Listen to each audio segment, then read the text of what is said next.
পুজোর প্ল্যান তো আমার কাছে শর্টেড একদম ভাই, মানে একদম শর্টেড। তাই নেই, খাতায় নোট করে রাখা যে কোন দিন কি করবো, সব নোট করে কি প্ল্যান করবো। যেমন পঞ্চমীর দিন বাংলা আর ইংরেজি সিলেবাসটা শেষ করে ফেলবো, হ্যাঁ বুঝলি। তারপরে ষষ্ঠীতে বায়োলজি নিয়ে বসবো, যেগুলো যেগুলো বাকি আছে বায়োলজির সব শেষ করে ফেলবো, জানি কোনোটাই বাকি নেই কিন্তু আবার শেষ করে ফেলবো। তারপর সপ্তমীতে ফিজিক্সের সিলেবাস তো আমি গত বছর সপ্তমীতে শেষ করে ফেলেছি, এবছর পরের বছর এটা শেষ করবো।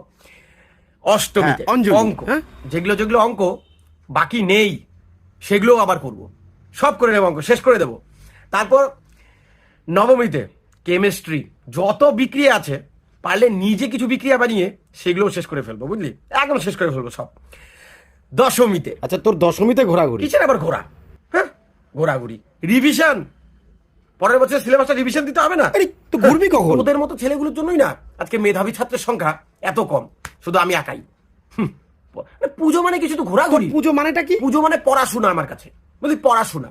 এই যে পুজোর যে ছুটিটা পেলি, এটা কি কাজে লাগাবি না? ঘোরাঘুরি করে কাটাতে হবে। পুজো তো এত বছর দেখিয়েছিস, এবার কি ইচ্ছে করে না যে এইবারের পুজোটা আমি পড়াশোনা করে কাটাই? ইচ্ছে করে না? পুজোতে ঘুরলে ভবিষ্যৎ ঠিক হবে না, বুঝলি। পুজোতে পড়াশোনা কর, এই পুজোর ছুটিটাকে কাজে লাগা, ভবিষ্যতের কথা চলে যাচ্ছিস কেন? পড়ার কথা বলেই সবাই পালায়।